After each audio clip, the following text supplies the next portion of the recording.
All in Sports Network. We love sports. Coming to you from the land of brisket and barbecue, Lone Stars and Longhorns, this is All In Colts, presented by the Unstable Blues. Welcome back in. The Colts get all dressed up to welcome arguably the best team in the NFL. It's a black helmet affair, and we will tell you how the Colts can come away with a victory with our keys to the game, matchups to watch, and our predictions. So let's go. All in Colts. Yes, I'm Kevin. This is my son Liam. We're the Unstable Blues, happy to present All In Colts as part of the Rogue Media Sports Network. Yeah, the Colts lead the all-time series 22-20, with the Colts winning 5 of the last 6. But this is a different Lions team and a different Colts team since the last time they met in 2020, and I'm assuming the one that we lost in those 5 of the last 6 was probably with Stafford and Megatron, right? I believe, and then it's probably, I forget which year, it's probably an off year, one of those, Curtis Painter year, 2011, but they don't play each other often enough for, to really gather all that. I didn't do digging. I didn't expect you to go that far, Yeah.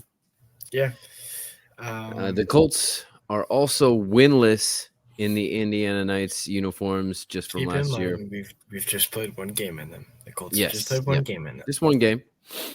But the first game, it was questionable at last year's Browns game. Yep. The league even admitted they got calls wrong at the end of the game, which pretty much cost the Colts the game. Yeah, exactly. Time for the keys to the game. Yeah. How about you start it off this time? Oh, you want me to start it off? See, I always have trouble because I have that's why I normally have you go first, because then I pick up the pieces. Okay. And I've debated, honestly, how to go about this. I told you earlier on the week, off air, that I didn't have a whole lot. I've gotten pretty detailed. I didn't have a whole lot. And then the more digging I did, I have details. So okay, you pick. I can go high level, or I can go systematic how to beat the Lions. I mean, keys to the game is more systematic, so I would say go systematic. Okay. Systematic. Okay, let me dig through my notes here. And, okay. Number 1.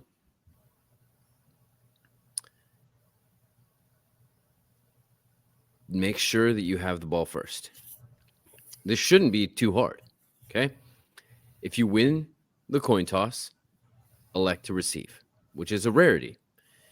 If you lose the toss, most likely they will defer and you will get the ball, okay?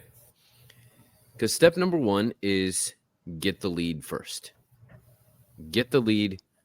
This Lions team is built to play with a lead.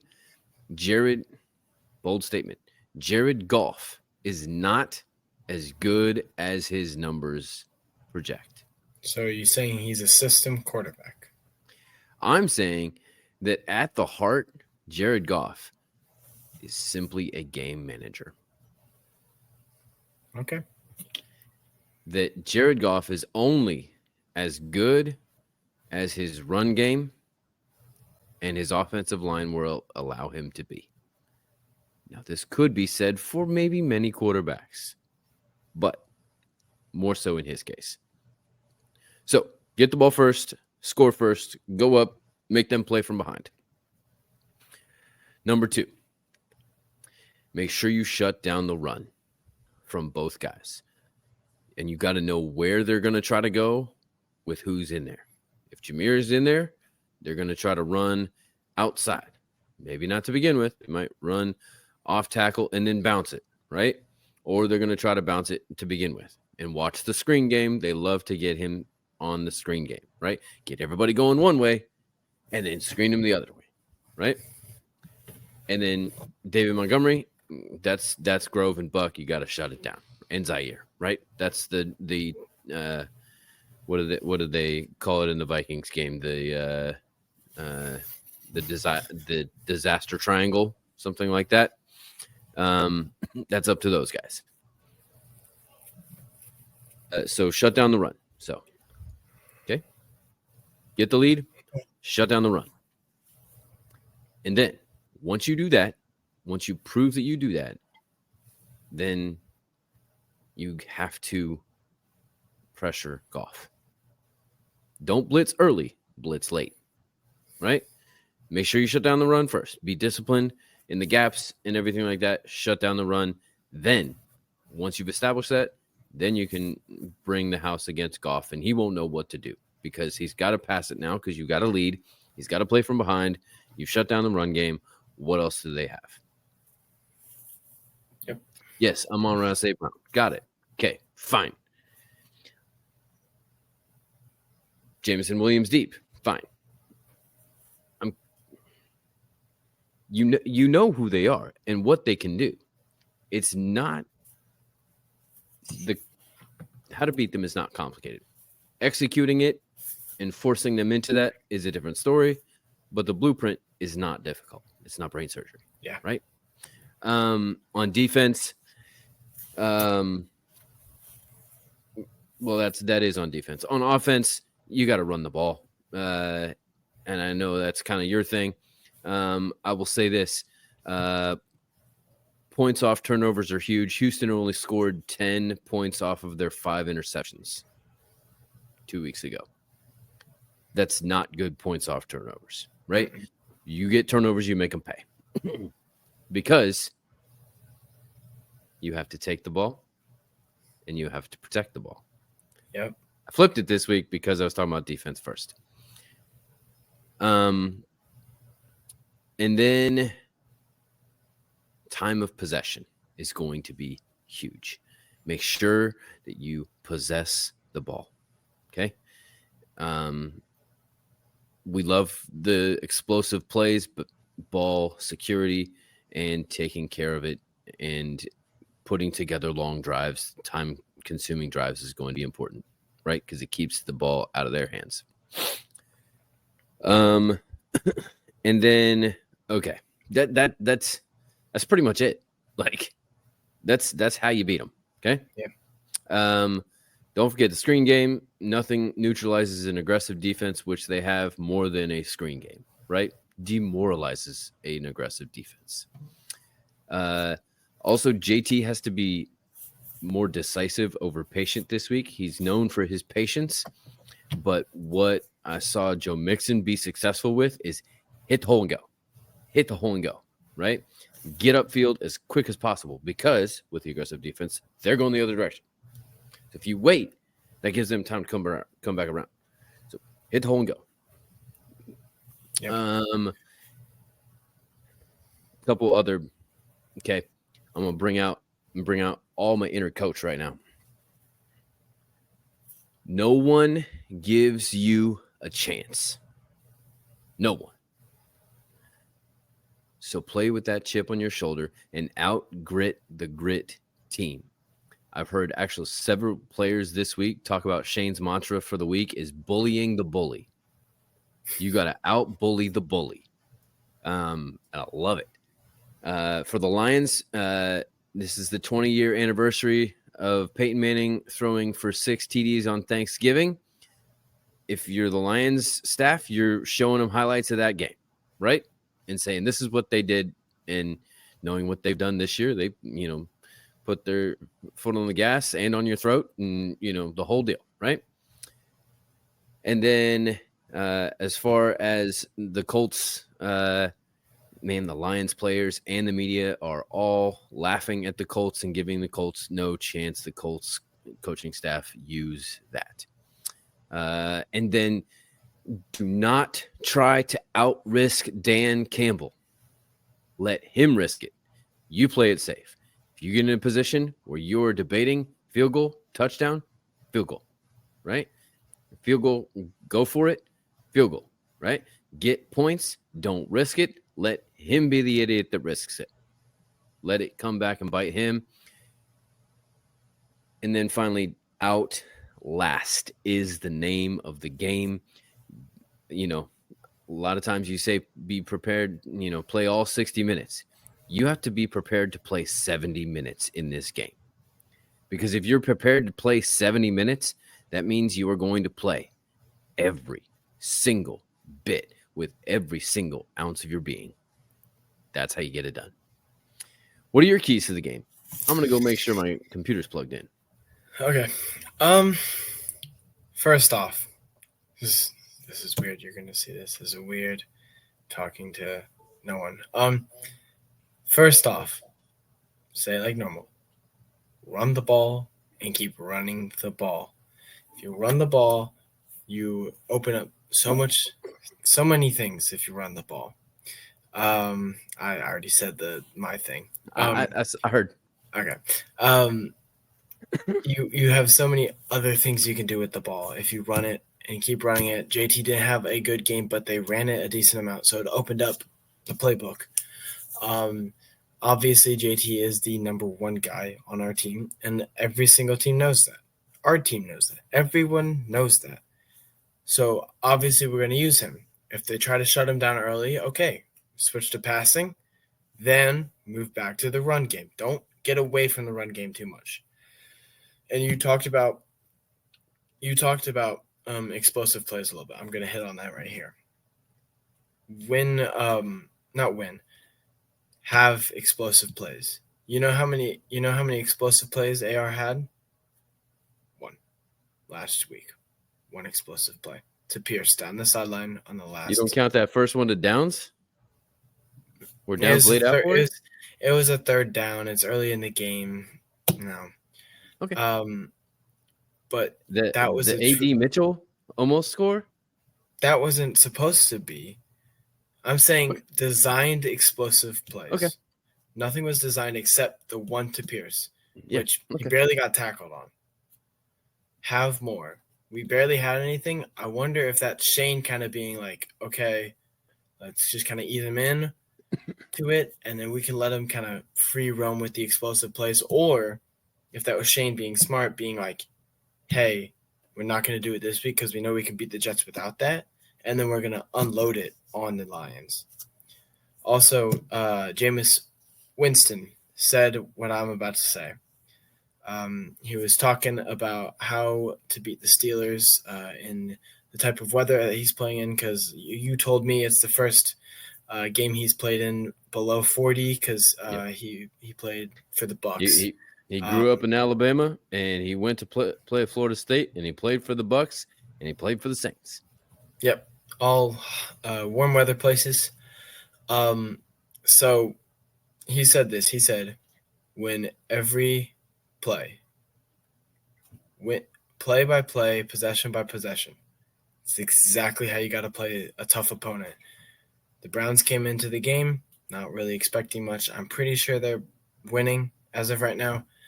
Don't exactly know.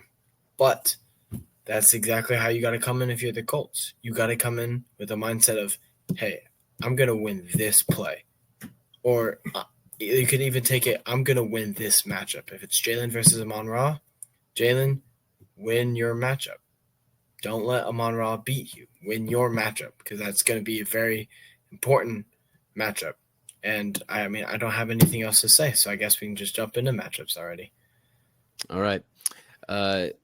This is Zaire Franklin when he was asked about the Lions not really having much of a weakness. I mean, everybody has a weakness. It's just, when you play in this game in the league for so long, it's just about being able to take advantage of the opportunities that you get. I like it. Everybody got a weakness. Yep. That's the theme of the week, I think, around the Colts facility. All right. My matchups to watch. Gus Bradley versus Ben Johnson. So it's not fixed yet. I don't have to say anything. It's not. I wouldn't say that it is fixed, but I don't think that it no longer is required to be fired. Okay. So this is the telling week to me.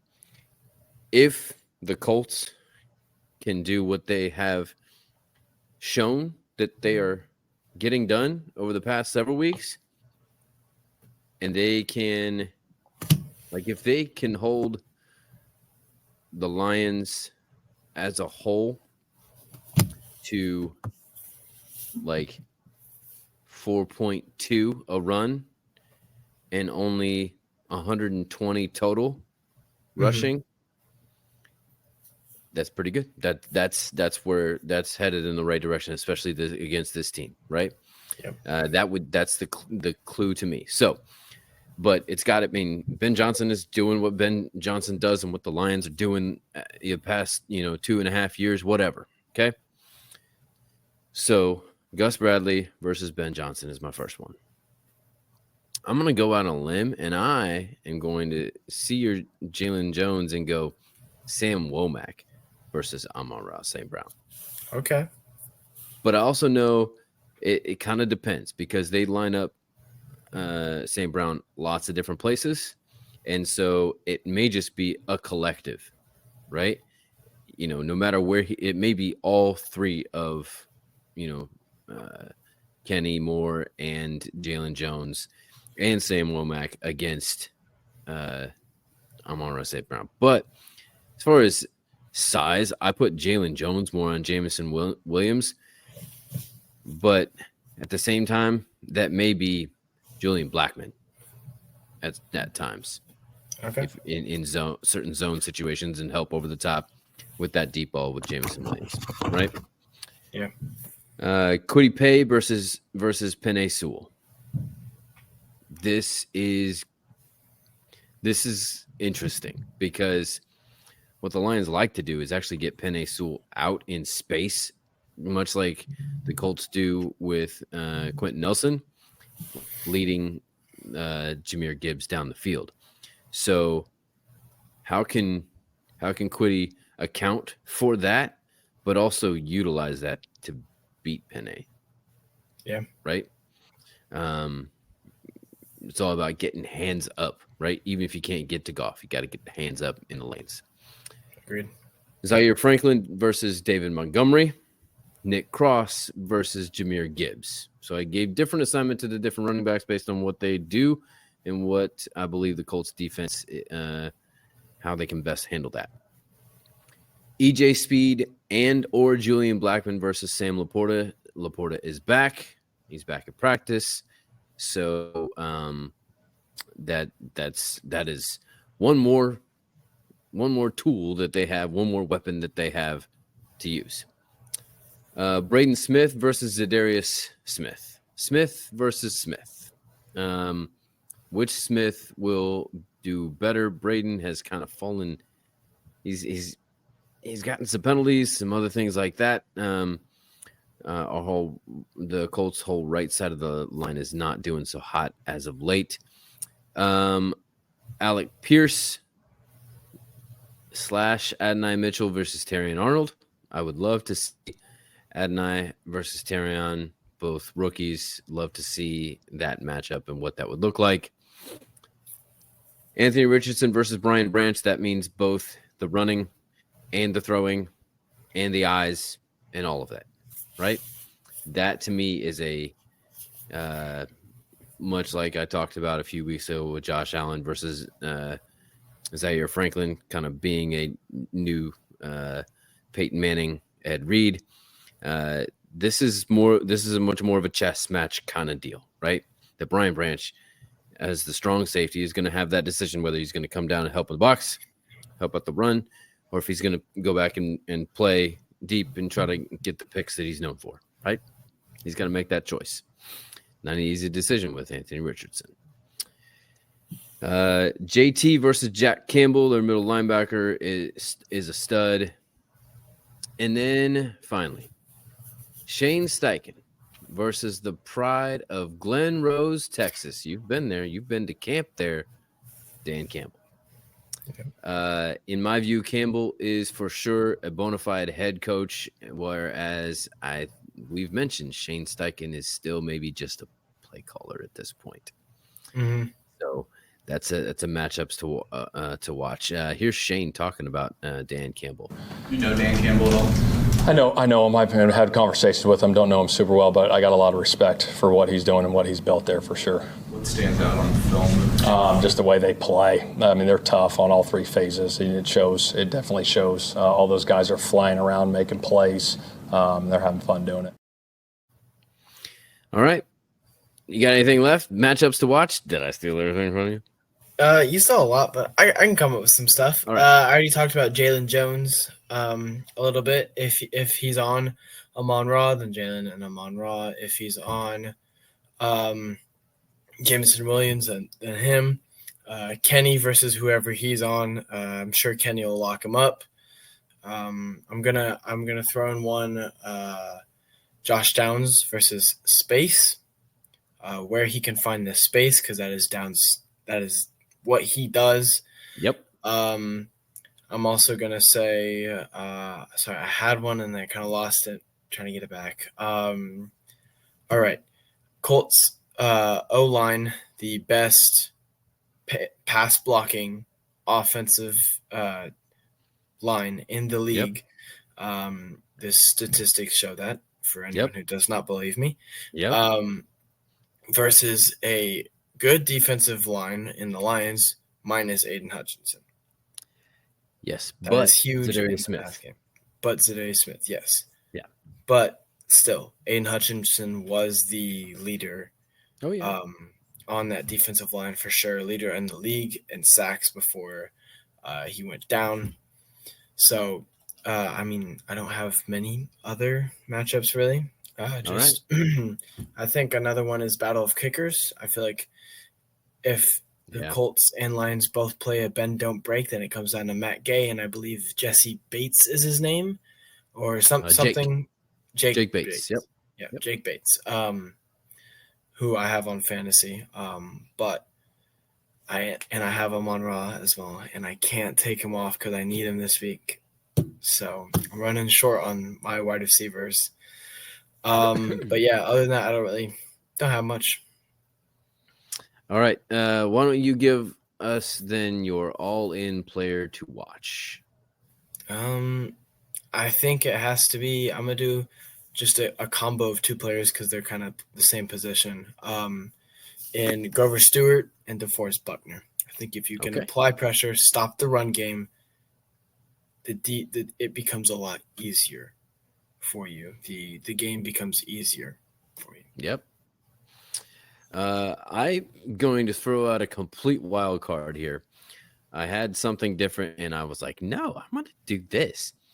The Lions are known for their running tandem, so I'm going to say my all-in player to watch is Tyler Goodson. Okay. I think that watch out. He might have some moments. So I'm sorry. Hold on.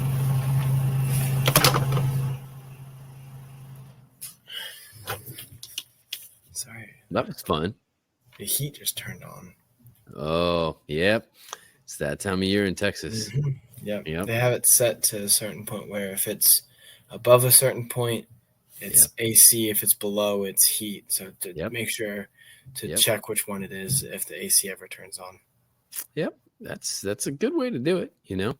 Yep. So I got Tyler Goodson in there. What's your prediction of winner and score then? I think it is going to be a hard-fought match, harder than people think. I think it's going to be 21 to, we'll say, an even 40. Lions win it. Okay. I've struggled with this. I think, the last time that the Colts wore the Indiana Knights was against the Browns, and everybody went into that game. Like, the Colts defense was really good at the time. The Browns defense was incredible, and so everybody expected it to be a defensive battle. And it turned into a shootout, like absolute bona fide shootout. So I think this game with the two offenses, you would think maybe, especially the Lions, the way they're going, that it's going to be high scoring, right? Colts coming off 28, and, the Lions are averaging 33 a game over the season. I'm wondering if it will be a switch, and just like it was the last time, and more of a defensive, like whoever makes it to 21st wins, you know? Okay. But I'm going to go with Lions 35-24. Yeah. Okay. I see it. That's where I'm landing. Yeah. I think that the more defensive it can be actually lends itself more to a Colts victory. So obviously closer score, get it to the fourth, and we'll see, you know? Yeah. I like that. Well, that is it for this week. We'll be back next week, and we're going to recap this Lions game, and we will look around the AFC South. We'll take a look at Colts players, fantasy stats, and projections, as well as our weekly prediction show and our preview of the Colts trip to Foxborough to finish out the old AFC East schedule with the Patriots wearing the Pat Patriot. Yep. This is Liam. And this is Kevin. As always, reminding you to stay all in Colts. All in Sports Network. We love sports.